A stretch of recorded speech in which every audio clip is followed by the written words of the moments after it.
नमस्कार दोस्तों, हमारे देश ने पिछले कुछ सालों में बहुत तरक्की की है, लेकिन आजकल का युवा इसमें बिल्कुल योगदान नहीं दे रहा।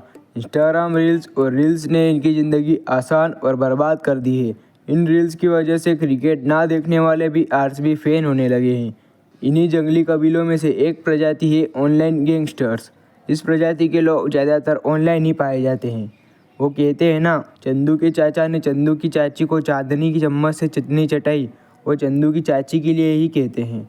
ऐसे ही एक ऑनलाइन गैंगस्टर बदमाश बिल्लू से आज हम बात करने वाले हैं। नमस्कार बिल्लू जी, स्वागत है आपका BKL में। उसको बोल दिल्ली में मिले, महीना काट दिया ना तो मोदी जी भी PM नहीं। बिल्लू जी, आप तो यहाँ भोपाल में रहते हैं, तो दिल्ली में क्यों बुला रहे हैं?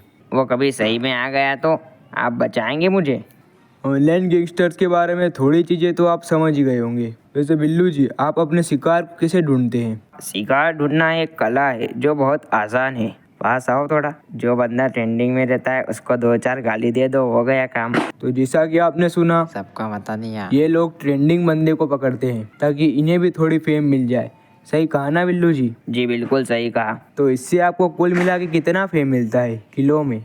जी बहुत फेम मिल जाता है। अच्छी स्टोरी बन जाती है, 2-4 रील भी, और एक आध बार लाइव में भी कबीर सिंह का कॉस्प्ले कर देते हैं तो बहुत फेम मिल जाता है। देखो, आप इतना बहादुरी का काम कर रहे हैं, फिर आप डरते क्यों हैं सही में लड़ने से? जी पहले ऐसा नहीं था। हम लोग पहले सही में लड़ते थे कमेंट्स में, पर अब जो है एक्स पर भी वीडियो ट्वीट करने से पैसे मिलते हैं तो हम लोग एक रोटी ज़्यादा खा लेते हैं। और जब से मैक्सटनवा ने रेप्टा खाया है तो थोड़ा सा डर का माहौल बन गया है। तो आप एल्विस भाई से डरते हैं? हाँ। और किस किस से डरते हैं आप? दूसरा आप लोगों से और एक पुतिन से, बस इन 3 से ही डरता है। पुतिन से क्यों? मतलब उसने कुछ किया है आपको?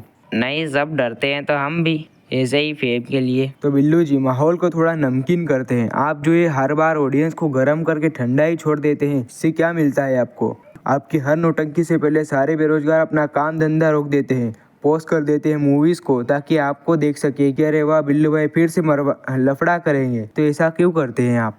देखिए, हम चाहे तो लफड़ा कर सकते हैं, पर ओपोनेंट हमारा काफ़ी स्ट्रॉन्ग रहता है जिससे व्यूज़ भी ज़्यादा आते हैं। तो फॉर सेफ्टी रीजंस हम ही बैक ऑफ कर लेते हैं, वरना हम भी किसी छोटे क्रिएटर से लफड़ा कर ले, पर किसी को पता नहीं चलेगा ना, इसीलिए। अच्छा, तो फट्टू हैं आप, कह सकते हैं। तो आपके कुछ फ्यूचर प्लान है? आगे जीवन में क्या करना है? हाँ बिल्कुल है। हमने एक बार एक विदेशी से लफड़ा करने का ट्राई किया था, पर क्या हुआ कि हमको इंग्लिश आती नहीं थी और हम उसको रोस्ट कर दिए हिंदी में, तो वो रिप्लाई नहीं कर पाया।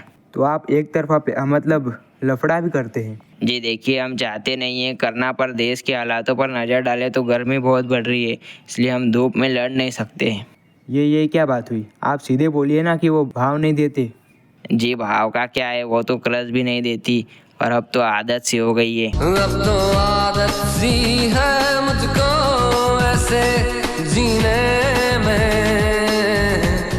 ठीक है, ज़्यादा इमोशनल मत होइए, वो चीज़ सबके साथ होती है। चलिए आगे बढ़ते हैं। तो मैं ये पूछ रहा था कि आप मेहनत करके कुछ अच्छा क्यों नहीं करते? मान लीजिए आपको रोज 1000 रुपये मिल रहे हैं कुछ नहीं करने के, और आपको बोले कि आप 6000 लीजिए और बहुत कुछ कीजिए, तो आप करेंगे? जी बिल्कुल करेंगे। 6000 रुपये दिन के बहुत ज़्यादा होते हैं। तो ठीक है, ये लो 6000, और चलो मेरे साथ, करवाते हैं आपसे बहुत कुछ। ये कैसी बात कर रहे हैं आप? अरे छोड़ो मुझे, सब्सक्राइब कर दो।